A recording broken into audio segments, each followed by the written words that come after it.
Assalamualaikum warahmatullahi wabarakatuh. Salam, Om Swastiastu, Namo Buddhaya, salam kebajikan dan salam sehat. Yang terhormat dosen pengampu mata kuliah Bahasa Indonesia, dengan hormat saya sebutkan namanya, Ibu Dr. Ulinsa SPD MHom.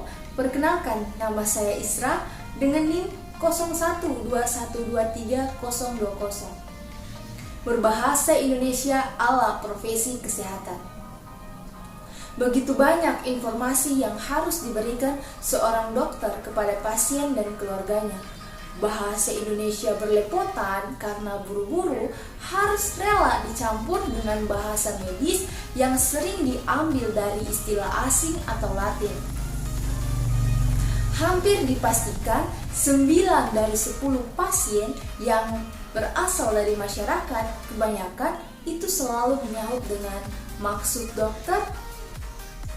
Berbahasa Indonesia yang baik dan benar adalah sesuatu yang mewah, mahal, dan langka dalam profesi medis. Bahasa Indonesia sebagai bahasa pemersatu penting digunakan oleh tenaga farmasi karena dapat memudahkan tenaga farmasi dalam berkomunikasi dengan kliennya. Bahasa Indonesia merupakan bahasa pemersatu sehingga mudah dimengerti oleh penduduk Indonesia. Namun, dalam pelaksanaannya, seorang tenaga farmasi dalam memberikan pelayanan kesehatan harus tetap menghormati bahasa yang digunakan kliennya, seperti bahasa daerah yang digunakan klien. Bahasa Indonesia dapat memberikan pengaruh yang besar terhadap komunikasi yang terjadi antara pemberi dan penerima pelayanan kesehatan. Di antaranya, dapat mengurangi hambatan komunikasi dan mudahnya terjalin komunikasi terapeutik antar keduanya, sehingga intervensi yang dilakukan akan lebih mudah dilakukan karena sudah ada kesepahaman antar keduanya. Bahasa Indonesia yang baik sangat penting digunakan oleh tenaga farmasi dimanapun lingkup pelayanan kesehatan yang diberikan, baik itu di lingkup personal, keluarga, rumah sakit, maupun di lingkungan komunitas. Hal ini dilakukan agar tidak terjadi kesalahpahaman antara pemberi dan penerima pelayanan kesehatan yang dapat mengganggu komunikasi antar keduanya. Memasuki era digital saat ini, tentunya persaingan kerja bakal semakin tinggi, dari mulai masyarakat yang makin sadar soal pentingnya pendidikan sampai banyak para pencari kerja yang siap bersaing di era industri 4.0 sekarang. Salah satu prospek kerja di Indonesia yang cukup banyak pesaingnya adalah prospek kerja farmasi.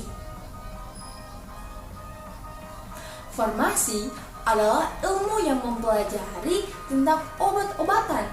Mahasiswa yang mengambil jurusan farmasi pastinya akan dipersiapkan untuk menjadi peracik obat yang handal. Setelah lulus dari jurusan farmasi, juga bisa melanjutkan pendidikan ke profesi apoteker untuk menjadi atau untuk bisa lanjut bekerja sebagai apoteker. Sebelum kita membahas lebih detail mengenai prospek kerja farmasi, kita cari tahu dulu apa saja yang dipelajari di jurusan farmasi. Pastinya di sini kita akan belajar mencampur, meracik, melakukan formulasi, mengidentifikasi, mengkombinasi, menganalisis, dan menciptakan obat yang memenuhi standar kualitas dan kelayakan. Tidak hanya meracik, kita juga harus mengetahui bagaimana penggunaan obat-obatan tersebut secara aman. Prospek kerja jurusan farmasi, yang pertama farmasi industri, kedua dunia pendidikan, ketiga lembaga pemerintah, keempat pengusaha, kelima peneliti farmasi, keenam bekerja di sektor swasta, ketujuh rumah sakit, apotik, dan laboratorium klinik, yang kedelapan farmasi komunitas, kesembilan bagian administrasi, pelayanan obat, yang kesepuluh penyuluhan kesehatan. Nah, jika teman-teman dan adik-adik sekalian berminat masuk farmasi, ayo daftar segera. Mungkin cukup sekian penyampaian saya dalam video kali ini. Saya akhiri. Wassalamualaikum warahmatullahi wabarakatuh. Salam. Om Santi Santi Santi Om. Namo Buddhaya. Salam kebajikan dan salam sehat. Terima kasih.